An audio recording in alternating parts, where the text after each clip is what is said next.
Life told one guy who seemed interested, "You'll have to pardon things for the moment. Right now, everything is sort of in a tangle. But don't quote me on that." The 3 o'clock session of the convention featured a speaker who made the remark, quoting, "To be considered insightful in the city, you've got to have an edge." And someone in the audience asked, "By edge, you mean an advantage?" And he replied, "Oh, did I say edge? I meant edginess." Hey, give the man a standing ovation. Whenever this one man would be asked if he didn't want to do this or that particular thing, he'd always give the same smiling reply, "Oh, did I?" Whenever she had suffered another bad mental date, this one woman would think, "Your mind will drive you crazy, but it won't drive you home." Yes, those with the ignition potential must provide their own transportation. The notion of man having a subconscious mind, or of the underworld of his psyche being inhabited by cryptic spirits and enigmatic gods, all arose from the unnoticed architectural fact that the Tower of Babel was the original foundation upon which all else is built. In the city of man, all must have a home, including comments. After hearing the human mind compared to a computer, one fellow banged himself on the side of the head saying, "I understand the part regarding garbage in, but my problem is I can't seem to get the garbage out." Fact. Ass kissers are always grinning. Fact. Life wants everyone to appear happy. Fact.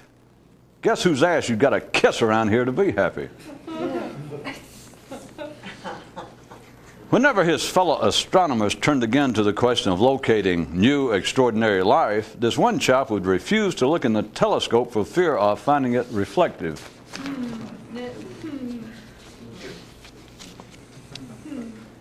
The ordinary runnings of the mind are like a round-the-clock bus service, always in operation, but never actually taking you anywhere. The mind runs on comment, an ignited man's consciousness on something else. A potentially alert man thought, the factual worst thing about living on earth is that you forget you're living on earth. He could have said this about Egypt, Athens, Shangri-La, or your thinking. After 40 years of not speaking to his children, one day their father called them and said, "Look, we seem to have gotten off on the wrong foot."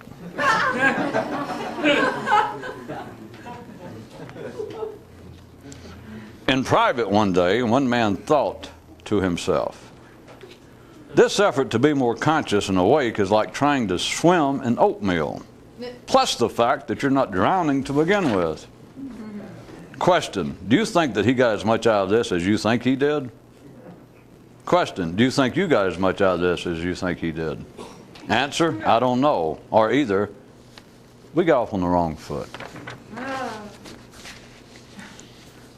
To a younger arrival who seemed full of fidget and irritation, an older monk described the aspired to experience as a real good shave. One unknown oral tradition says that Buddha would have awakened sooner if everyone had shut up sooner. And further to the west is another unrecorded history that says, thinking of the promised land will not only keep you from getting there, but also won't either. They're just two different things. Daddy, why don't mystics have a newspaper? That's a pretty decent question, my boy. Pretty fairly decent. After hearing praises sung to man's adaptability, using such examples as how the previously sighted quickly adjust to being blind, or the ambulatory to being crippled, one chap thought, that all seems well and laudable, but I am troubled over how easily also this applies to one's consciousness. A viewer writes, My brother and I watch your show, and sometimes I am bothered by you not being specific enough in your comments, while he is not. Then again, at other times, our situation is reversed. I wonder, is it actually my brother myself doing this, or just me? A certain father gave his son this electronics suggestion. When your mind is acting like a blender, at least let consciousness act as a surge protector. UL warning. If at any given moment you're not in a state of extended awareness, at least be aware that you're not. Yeah. The, quote, natural life of all creatures is one in which no extraordinary demands are made of them. In this single respect is man engaged in an unnatural existence. In response to a question from a student, the professor gave this reply. No need to concern yourself over the matter of original thinking until you first learn how to think. And a voice countered, but by then, is it not too late? Someone once described a mystic as a guy at the track attempting to cash in his ticket on the fourth race even before the first one is finished.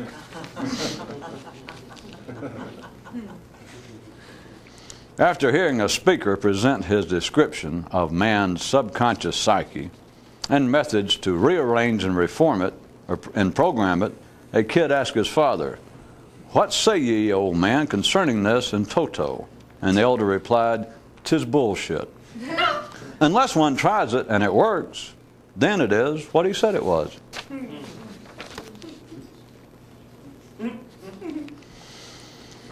For a full man, there is but one I acceptable, the calm I in the center of a hurricane.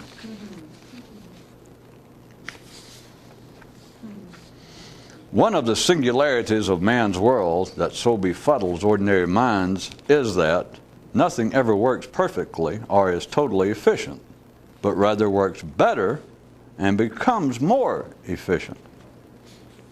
Progress, thy name is continual and never completed. What else could it be? Once, while on a major hike, a man paused and thought. Without words, there are no comments. And without comments, there is no distortion. And without distortion, we'd have no need for words to describe this situation of man's that is less than clear and distinct. And right then, an eagle flew up and asked, "Did you just see an egg go by here, or is it behind me?"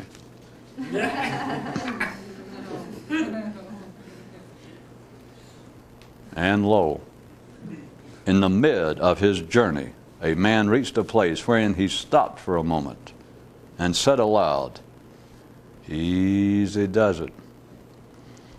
In response to which life said, "Are you still struggling to awaken, or are you now trying to fuck me?" Moral: the way of the mystic is not easy, but God, it's fun.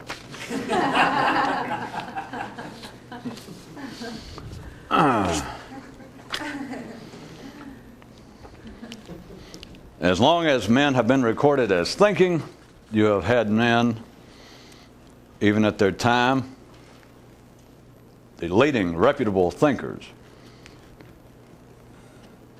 proclaiming that we live, or that man lives, an unnatural life. Still goes on today, still resonates within the hearts, minds, souls, the nervous system of the middle of life, of the good middle class, sane people of the world. It is normally explained that man has been through some sin, through some misstep on his part. He has been separated from God, and it's his or her or its numerous forms, and that is why we are living an unnatural life. But we're living, I can explain it quite easily. There is a physical, literal, easily comprehended explanation of it. Did I spend enough time assuring you that there's nothing amiss at the ordinary level for you to hear the proclamation that we are living an unnatural life. Now, whatever is the biased basis for such a presentation, because whoever says it always has a vested interest or they wouldn't talk. And their vested interest is, for those of you that think you already know it, you don't.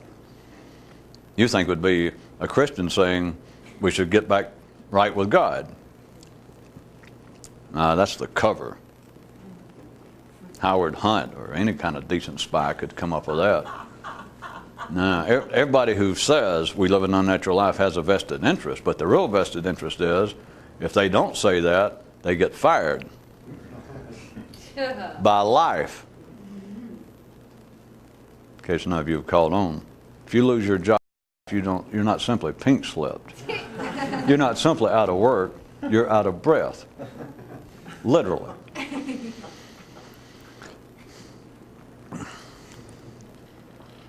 There's always someone offering some explanation of why it seems unnatural, but I just wanted to be sure that you do understand it is not the deranged, it is not the simple-minded, it is not those of some strange religious delusions who feel that we're living an unnatural life.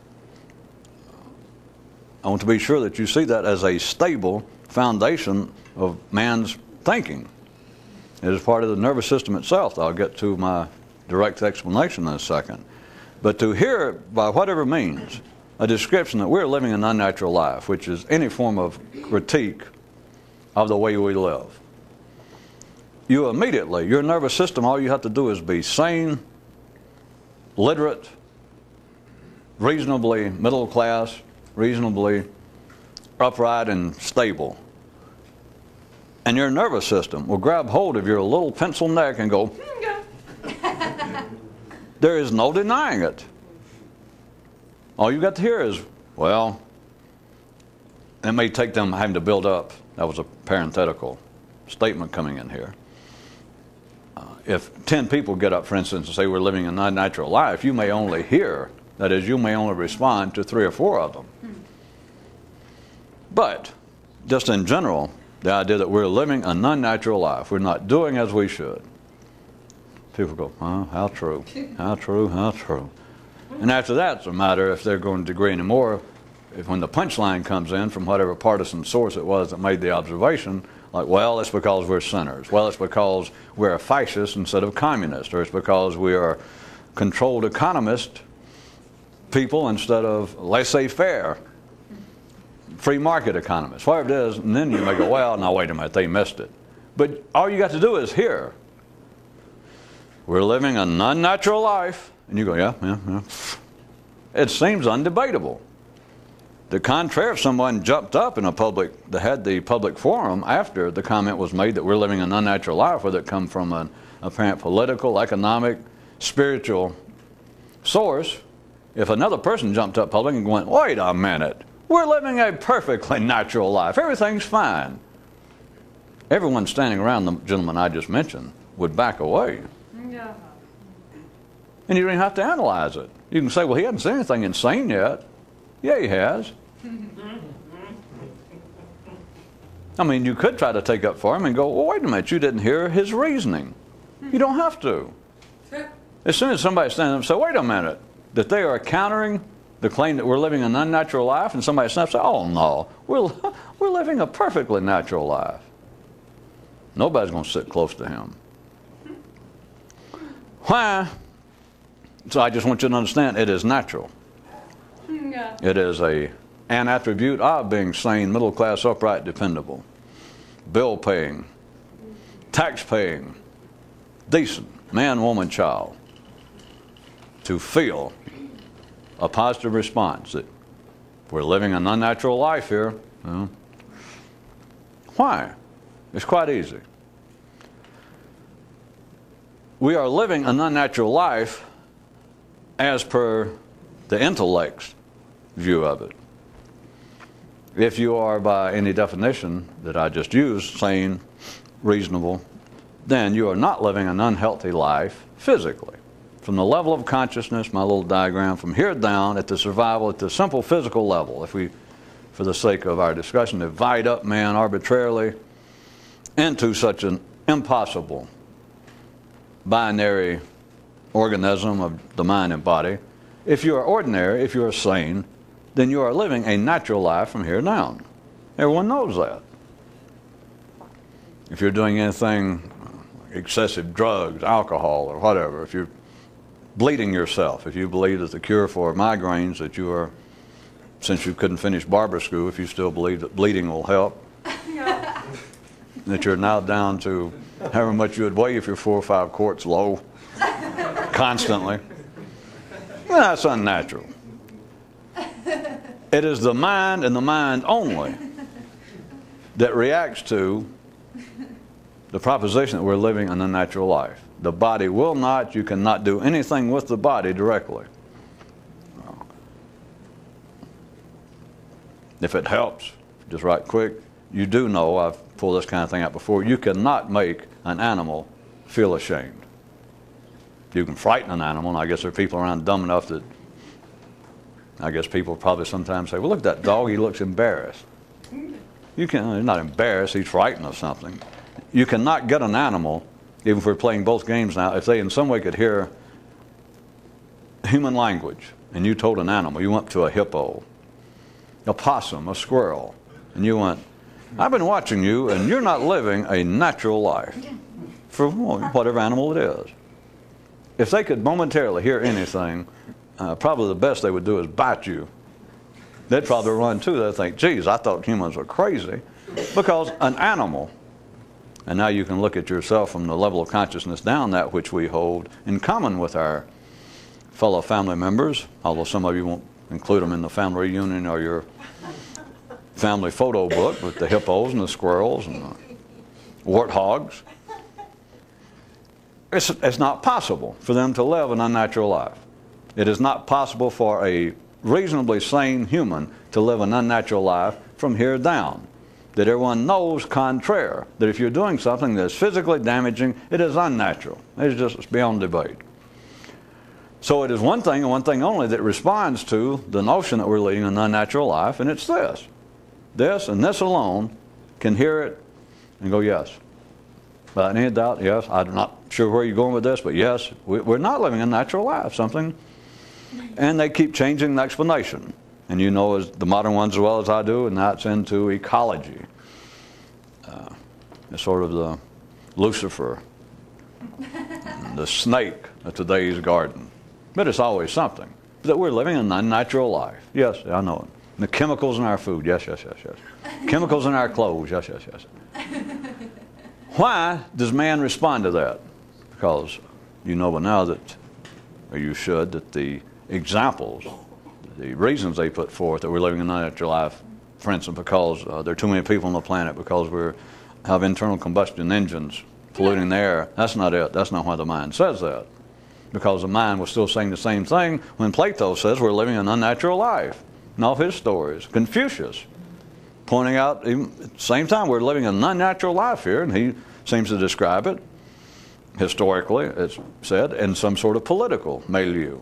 No, this is not the way we should arrange society. This is not the way animals, man the animal, should arrange himself socially, intellectually. And then Plato and his artificial lives of us being shadows on the cave wall. So it's before the internal combustion engine. It was before putting chemicals on vegetables and splicing up genes and tomatoes and all that. All the things that are horrible today. It was before the ozone scare that you had people 3,000 to 5,000 years ago. Some says, we're living an unnatural life here, folks. And there was people living out on the edge of, just on the edge of civility, at the edge of caves, wearing real cheap clothes, just stuff, I mean, nothing fashionable, just old bear skins, last year's at that. In other words, when there was almost no problem except staying alive, and right then, one guy could stand up and said, do you realize we're living an unnatural life? And they're just barely living. But I assure they were going, you're right, you're right. So I just want you to see the background simply changes. The music, they sort of update it. But there is no reason to feel that way out there. I'm going to tell you the reason that man will positively respond to the notion that we're living an unnatural life. Simple. I already told you, and I've told you indirectly many times, but here it is in a condensed form. It is unnatural in the sense that the mind looks at, without being able to think about it in this way, without having any reason to think about it, to analyze it this way. We're living an unnatural life in that. And any creature not with a functioning intellect, there are no demands made. They're simply not. That is part of living a natural hippo life. Living a natural squirrel life. There are no demands made. I'm assuming that you're sharp enough to catch. The only demand is be a squirrel, but it was born a squirrel. He didn't have to learn to be a squirrel. He is not going to, assuming he didn't have some genetic damage when he was born, which in the animal kingdom we're still talking about the same as I do with humans. We're talking about the same middle class squirrels and hippos. They're reasonably healthy. A squirrel does not have to be taught to be a squirrel. His mother does not say, "Now, I do not want you to grow up like your cousin Elwood and live an unnatural life, if you know what I mean." And him go, "Yeah, I heard." It's just silly. There isn't, and so in that sense, what I want you to understand, literally, there is no demand made. The only demand is stay alive. And that demand is finite, because no matter how hard you work, you and the squirrel and the hippo are going to die. So there is no demand made. You squirrel it up. You hippo it up. The main habit of a rabbit is being a rabbit. There's nothing to do. What's unnatural is in man, because man is the only creature on this planet of whom any demand is made, and it is extraordinary.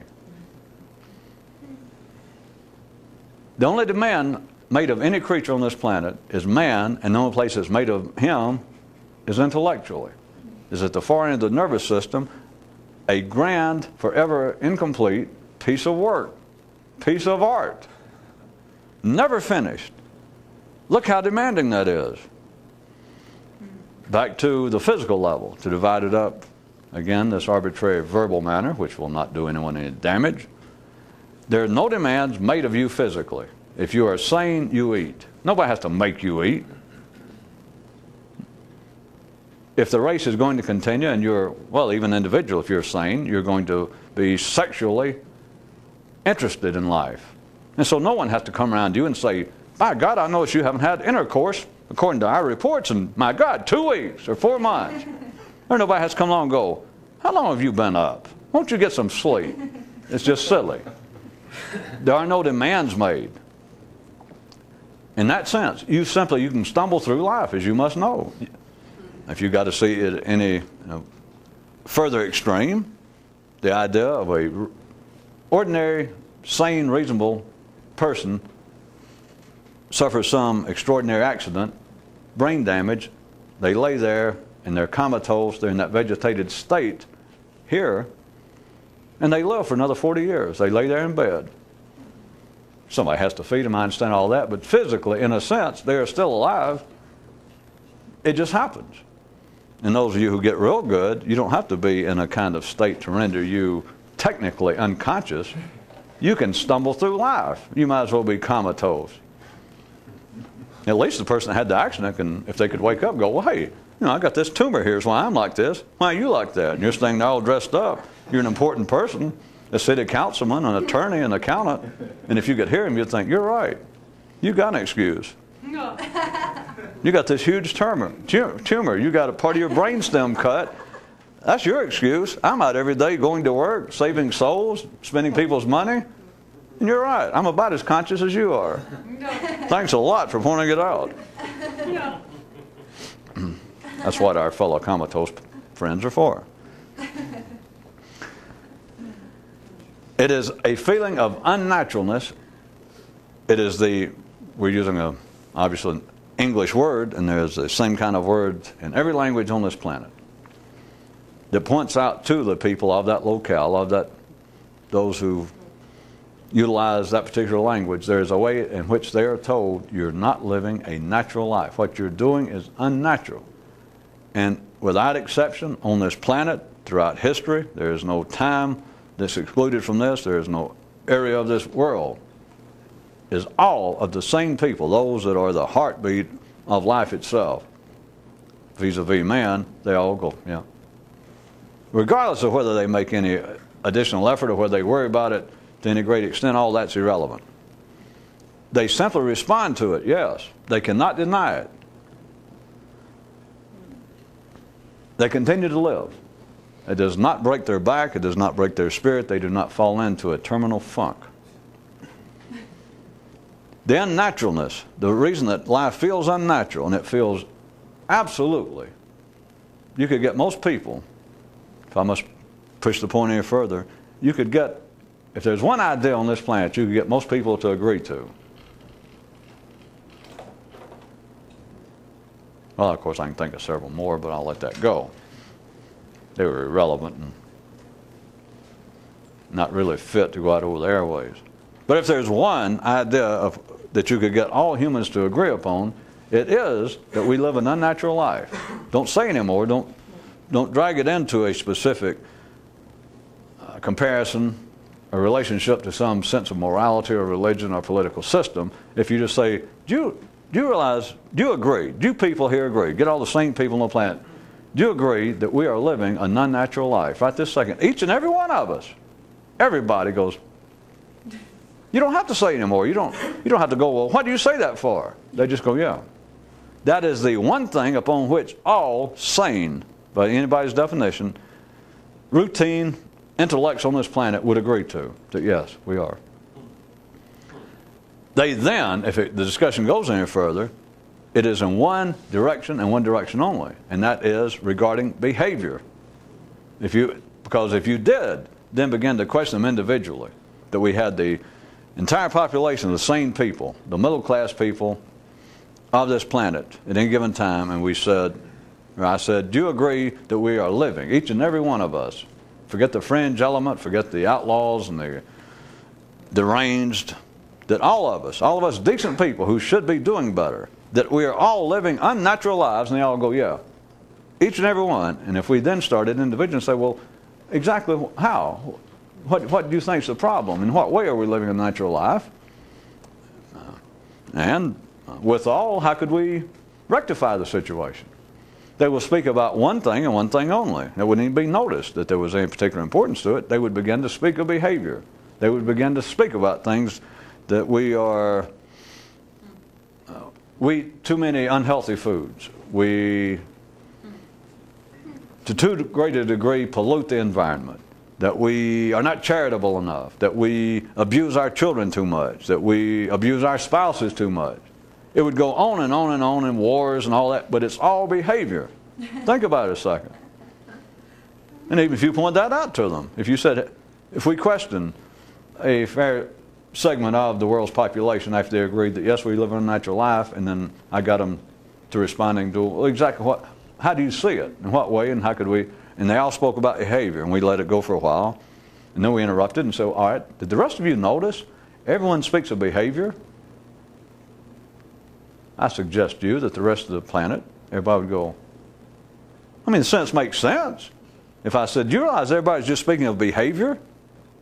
Everybody would go, and then look at us or me and like, so, what the hell, are you crazy? They wouldn't even see.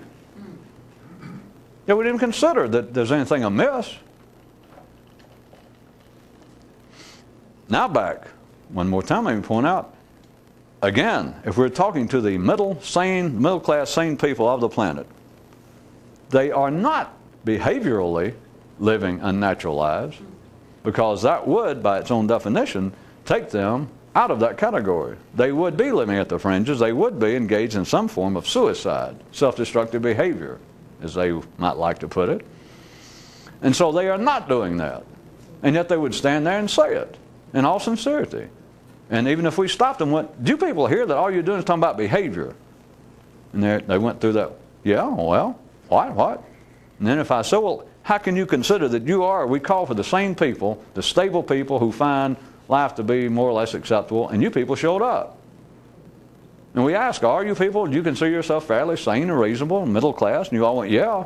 And now you're telling me that the reason that man feels that he's living an unnatural life is because of all these behavioral aspects you mentioned. They go, well, of course by then I'm wanting to go, well? You don't well me, well yourself. And they still go, I don't get it. You're either crazy or I don't get it. Well, you narrowed it down to at least 2 workable possibilities. Yes, I'll give them that. I fear that they'll choose the wrong one if push comes to push. The mind finds it beyond debate that we live an unnatural life. And it finds it to be true for one reason, and one reason only, and that is compared to man's pre-verbal self. This is unnatural because it cannot be completed, it cannot be satisfied. That's it. I can keep on. I can put aftermarket trim on it. I can put some more accessories on it. But those who can hear can drive it right out of the showroom as is. That's it. Everything but the mind lives its natural life naturally. And a natural life is that which can be, in any given aspect, in any given moment, whatever the need is, it can be fulfilled. It can be satisfied. I'm hungry, I eat, that's it.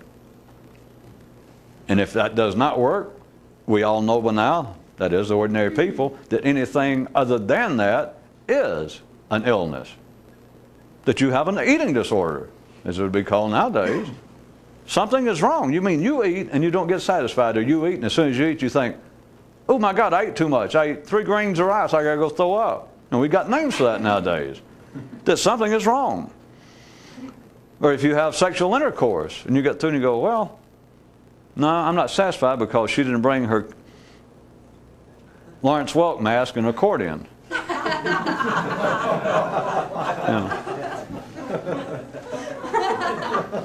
If somebody awakes after 8 hours and they still don't look right, and they go, well, I didn't sleep hanging by my feet like, Count Dracula, my uncle, or some crap. You understand? There is no anything other than the lack. A lack of satisfaction at the physical level would be, by its own definition, an unnatural act. You would be living an unnatural life. So everything at the ordinary level, what a quite usable definition of sanity, since psychiatry, off the point, doesn't come up with one, is that you can, at the physical level, satisfy all your needs. Big deal.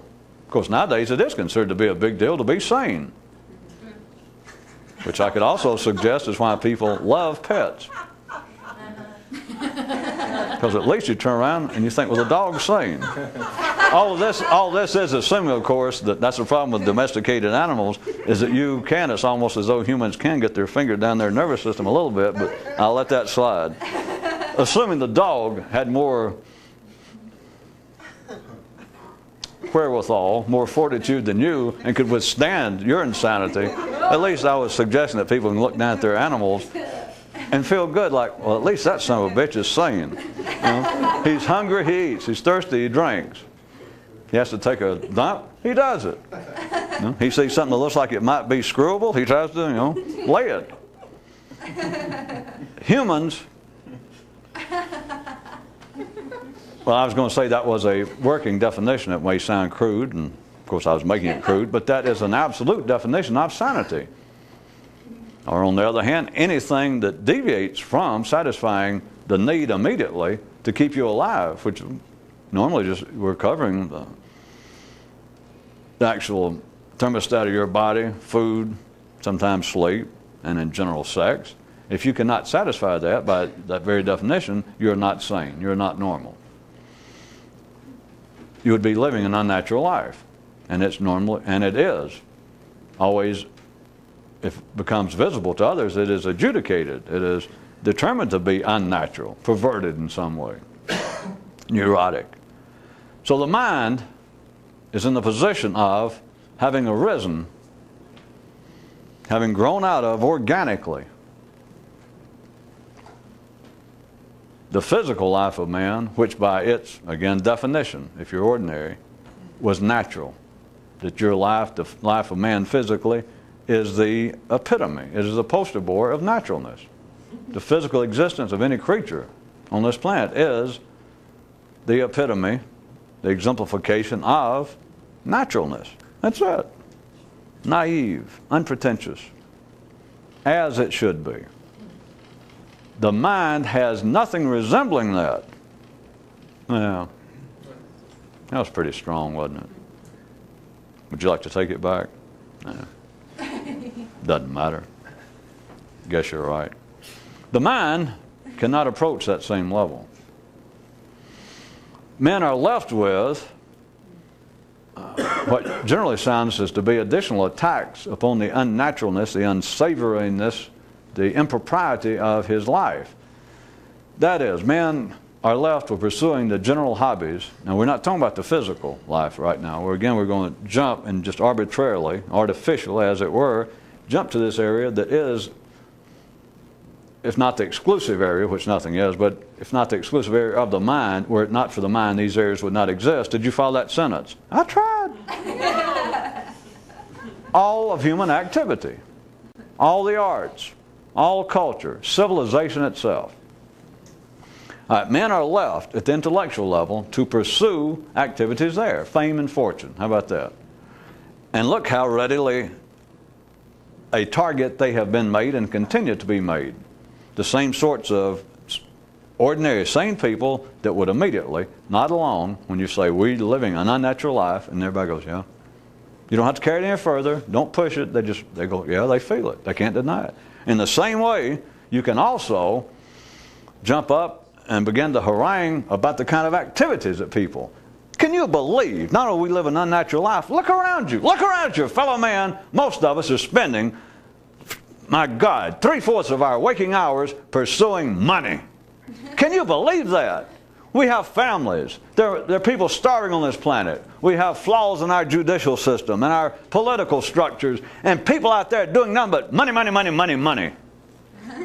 And people go, yeah.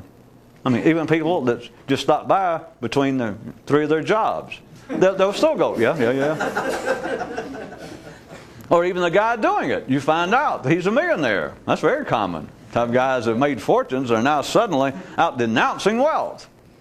I mean, there's nothing. It's not irony. Men are left to pursue the hobbies that are available. But they are the reason that men are liable to attack for all their hobbies, such as desire for wealth. That's an obvious one. That's been around for years and years. Or power, which is fame, but power. All you got to do, you can stop and denounce. Boy, there's something wrong with people that want to have power. And you can have a room full of people in political office. It could be in Athens. It could be in Tibet. It could be in Egypt, Africa. At any time on this planet, and you can start denouncing those kind of people who want to get in positions of power. And of course, you're insinuating they're going to misuse it, because right after that, somebody's going to pull out the maxim of absolute power and corruption and all that. That they're insinuating. Anytime you say people that want power and you kind of sneer, everybody they'll begin to nod. But you didn't lose your place. No, you can have a room full of people in power. It'd be a political convention. And you get to denounce politics and the kind of people that it normally attracts, and you'll probably get a standing ovation. Again, don't be looking for Captain Irony. He'll show up if you want a way out. If you're that cheap, if you're still that weak, you ought to tug on your own cape and forget it. It's not irony. But you can get up, you can have a speaker get up and make a good denunciation of the kind of people normally attracted to politics. You just you turn on your TV and you hear this, and suddenly he gets around it, people stand up and they're just shouting, and suddenly they print down there, and it shows what is going on. It's the Republican National Convention. Or it's the American Convention of Mayors. And they're standing up going, yeah, yeah. And you think, wait a minute, he's talking about you. Or you find he's a mayor. The point being, having nothing to do with politics or etc. The point being, it's the same situation as people reflexively, inescapably will nod along when you denounce or when you proclaim that we're all living unnatural lives. And everybody goes, yeah. You get up and denounce at least the excesses, which doesn't take any problem to make people agree that everything's done in excess. You start picking on the normal activities of man. But here you are, you're born, you end up with an intellect. We'll assume that you're sane enough from the survival level down. You've got life sort of by the tail. You've got a job. You've got enough to eat. You can make your way through life, and then you're like everyone else on the planet. It's what am I going to do with my spare time? And so you find out, you pursue some hobby you have, some talent you have, some interest you have.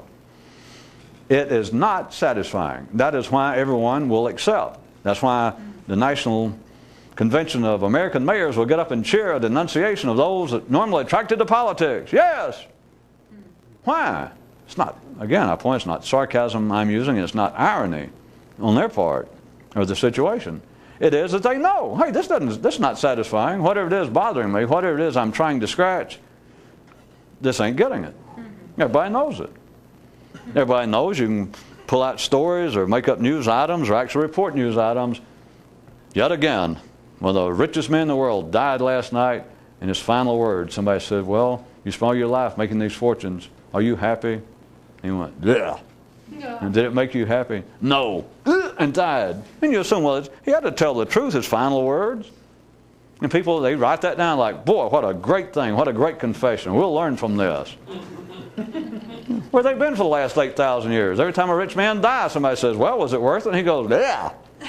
Or a powerful man, Attila, Nero.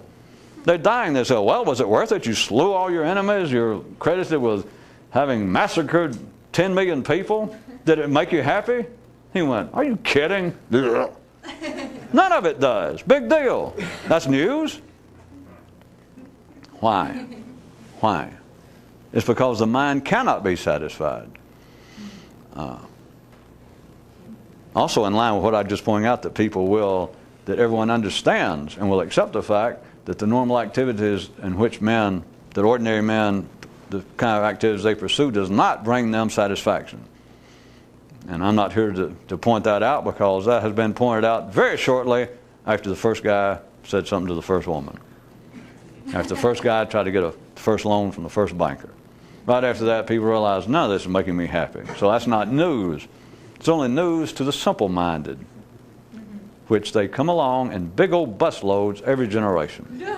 Every minute, there's a whole new busload of, I don't know how many people are born in this plant per minute, what, 1 million?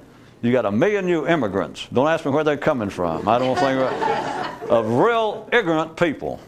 I mean, that's ignorant, simple-minded, and they find all of this big news. We just rediscovered this.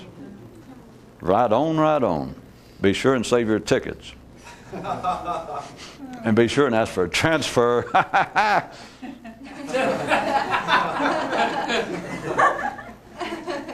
Be ever hopeful.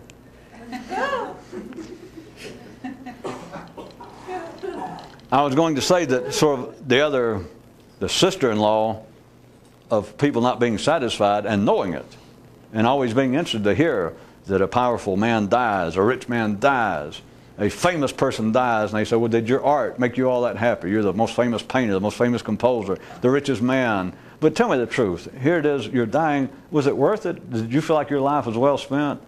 And up until then, maybe he's never said anything publicly. And he'll go, hell no. God, if I could do it over. Which is, you should only say that if you're ordinary when you're dying, because then they might go, well, what would you do different? No. And then you got to say, well, listen, I'm dying. I don't have time to go into it.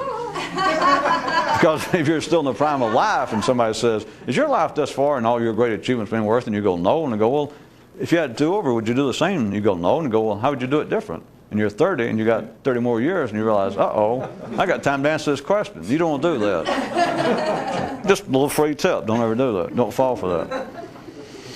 At any rate, the other side of all sane people realizing that there is nothing in life, which is why it's so easy to attack it and denounce it from a religious view, a moralistic view, to denounce all human activity. Oh, shame on you. Boy, it's being greedy will get you nowhere. Trying to get rich will get you nowhere. And everybody go, yeah. Of course, the easy way out, the primary spokesman for that, the one wielding that hammer on humanity for years, not it's their fault, life made them do it, is religion. Because they're in their way out, you go, well, you're right. Nothing here satisfies me. What's your answer? And it goes, well, wait till you die. And it'll be all right. Oh. See? Even you can't deal with it. You go, well, what are you going to do with that? That's worse than the kind of information I give out. Yeah. The other side of what I was going to say was that you can still see holdovers to the time when man was closer to living a, quote, more natural life. For instance, the great times that people seem to feel probably to most people, these example is the post-sexual feeling. The great one that's been pointed out poetically. Of course, if you need it pointed out poetically, God, I feel sorry for you. But the feeling that you have very often when you got the right kind of sexual partner and the right kind of partner to change hormones with and bodily fluids is almost, as they used to say in the Middle Ages, the little death, almost the one moment of sanity to an ordinary person. It's why the cruder you are, the more simple you are in life, which is not a judgment of any kind, but the more simple people in life, what's the biggest hobby? Screwing, sex. Still is, always has been. Eating sometimes, but if you notice, you really have to get more sophisticated in the ordinary sense before eating becomes a hobby, before eating becomes dining and gourmetting. But sex. And why does sex seem to have such a hold? It's such a hobby. Of course, the obvious being that it just is. It's like asking a man, well, why do you like to feel of a woman's breast? You know, women think, well, I just got them. You know, men don't sit around when they're, decide, what do we do for life? I think I like to feel of a woman's breast. It's just life. But the point I'm trying to get you to see is, beyond any nonverbal explanation of how life is arranged, is that people find, amongst all of the many frustrations, all the many admitted cul-de-sacs of human activity, such as, hey, now you're rich. You're richer. When I knew you 20 years ago and you said if you ever had $1 million that you'd be happy. Now you got $1 million, right? Yeah. Are you happy? No, not really. I mean, you didn't get, no, I didn't. But just think about this. Most ordinary people, and you're all ordinary at some level, is at the right time, there's really nothing out in life on the same par as just a few moments, a few minutes after good sex, just the thing that you are almost satisfied. I am really playing with reality now and mucking up, but if somebody suddenly jumped in your ear and now you lay in bed and somebody says, is there anything you want out of life right now? Of course, that'd almost screw it up, but follow me. You know what I'm getting at, surely. And you would think, no? And if he tried to tempt you, forget Jesus and all the spirits right now.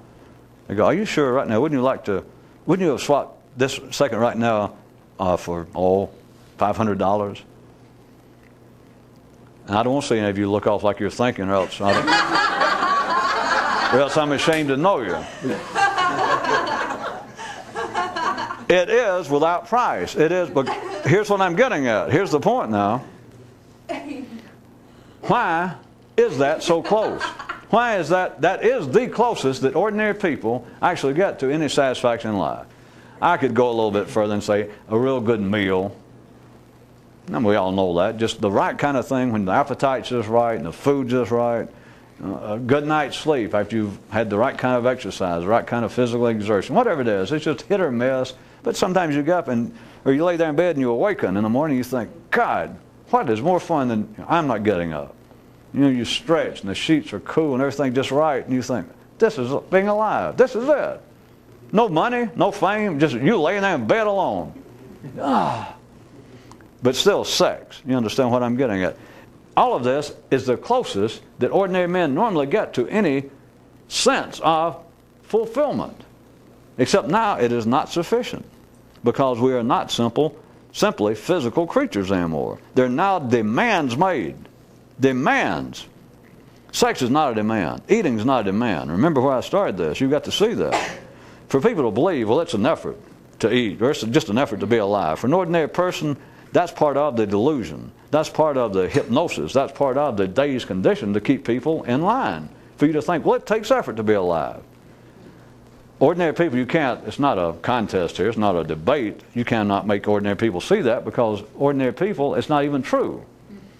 But if you ever get your own system ignited above that level, you do realize, up until this point, so to speak, staying alive was no demand. Well, I shouldn't even say that experience. Enough of you making the effort.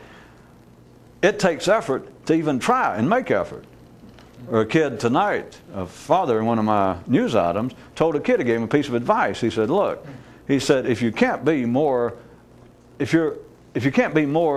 consciously aware, if you can't be more intellectually conscious and alert, at least be aware that you're not. That is effort. Put another way, if you were undertaking any sort of discipline, any sort of mystical tradition, if you knew what you were doing, if you were making some effort, such as trying to control your attention, or if you were using it in the right way, trying to remember the name of God, or trying to remember the word banana with every breath, that you were trying to control and focus your own attention. That is the first time in your life you ever made effort. And notice, here's the thing, it's unnecessary. And that's when you understand, wait a minute, all the hardships, all the hard times I've had, all the efforts and the jobs and the wives and husbands I've been through, all the hard times I've had before now, it was sleepwalk, it was a dream. It required no effort. And yet, after saying that, and I'm sure all of you would, but now would go, yeah, I know.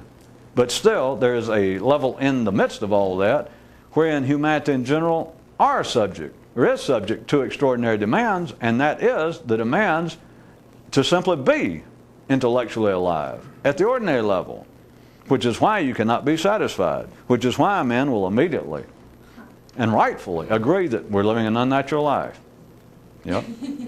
And after that, if there is after that, with ordinary people there is an after that. That's what I was pointing out, that it's always a partisan view. No one ever stands up and says that publicly that knows what they're saying. So it's always a partisan view that say, well, do you people realize that, I'm telling you, we're not living a natural life. We simply are not. And everybody goes, yeah. And they all know that was a comma. That wasn't the end of the man's sentence. He said, we're living unnatural lives. And they can all go, yes, yes, yes, yes. But they're not going to make it a complete long running standing ovulation. They're going to stop because they realize that's not all. They won't hear the rest. Some are going to agree and some are not going to agree because they're going to say, and I'll tell you why. We have strayed too far from the moral precepts of the founding fathers here of our great country of Poland. We have strayed too far from our forefathers' religion. We have strayed too far from a closer love of nature and a respect for the environment. And you may agree after that or disagree, but you understand you now have a way out. If you say why. There is no why. There's a reason. It's a structural reason, it's an organic, it's a chemical reason, and I just gave it to you. It has to do with the structure of man. But there is no cure for it, not out there. Which is why you must offer one ordinarily. That if life does have somebody stand up and say, well, we're living unnatural lives, and they attract a crowd, and the crowd goes, yeah, what do we do? Well, follow me. Read my book, take this course, let's all go back to church, let's all go back and being more patriotic, let's go back to a stricter sense of morality. Half the people wander off, half the people go. I was thinking the same thing. Okay, where do I join? I'll stick around. But you understand then, you have started to comment on it again. You're saved from it again. You don't have to worry about it. If, playing with reality, if someone who knew what they were doing, or anyway, a voice cried out to the sane part of the world, we're living an unnatural life, all of us. And they all go, yes, yes, yes.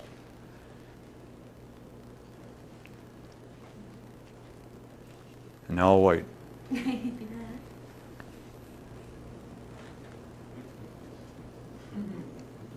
You get the point. I'm saying that the guy did it in such a way, the voice did it in such a way that people take it as seriously and as meaningfully as they normally do, that we are living. I am here to tell you once and for all, we're living, each and every one of us on this planet, regardless of race, creed, color, sex, and all that, unnatural lives. I don't care how rich you are or how educated, we're living unnatural lives. And they'll go, and they look. They give their attention to the voice. And there is no follow-up. There is no way out. That is part of the internal dance within life itself of the tango of why it takes partners. Because you're going to accuse somebody of something. You're going to say we're living unnatural lives. And they go, well, I know it. And then they have to say something like, well, it's because Adam and Eve sinned. And the person says, but I'm Chinese. They go, well, go over there. There's somebody else in charge of you people.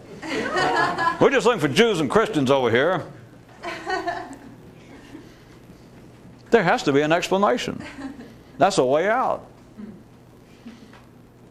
I can tell by looking at some of you people that a lot of you have drinking problems or drug problems. And they go, oh yes, we do. Well, in this day and time, with the kind of unnatural lives we lead, it's not surprising the way that you've been mistreated, many of you, by your parents. Oh, yes, yes, yes. And there you are. It requires comment. It requires that you be at the ordinary level and comment upon the unnaturalness. And when you've got to hear somebody encourage it to go, would you like to dance? I bet you've been traumatized. I bet you were misused as a child. You didn't choose to be a drunk. No, I didn't. But I bet your father misused you. Your uncle? Your aunt? Well, I knew it.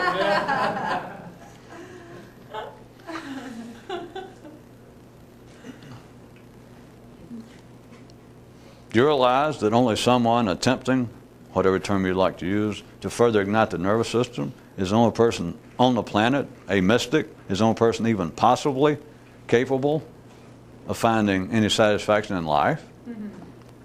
Which also, notice, not with the tail end, that cannot be used. I could have stopped there, but that cannot be used as some sort of selling point. Now you might first go, well, yeah, it could be. No, it couldn't. Because if it could be used as a selling point, then for it to be a selling point, it would have to be ordinary people. And for ordinary people to hear that and to really believe that would be dreams of suicide. In other words, it wouldn't happen, but if it could be affected, if they could realize it, all they would have done is kill themselves. They would be much better off.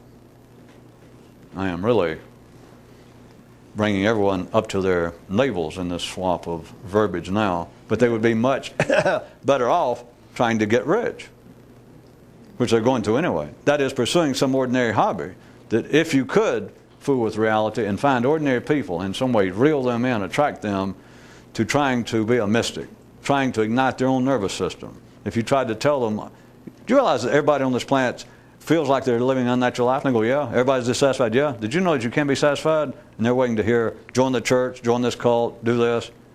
And you go, there's a thing you can do internally. And you made them believe it. Mm-hmm. And that they weren't really prepared, that they weren't really part of the natural born to it, mm-hmm. that they weren't to this kind of, I shouldn't say manner born. Fill in your own word instead of manner. That they weren't born to this. If you could in some way almost convert it to them, boy, would you have not done them a favor.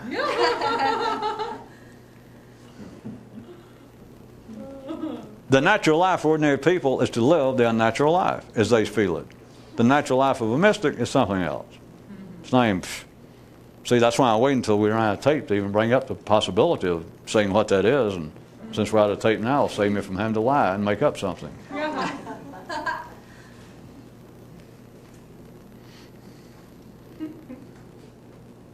When I don't move, that means it's the end, I guess. Or am I catatonic?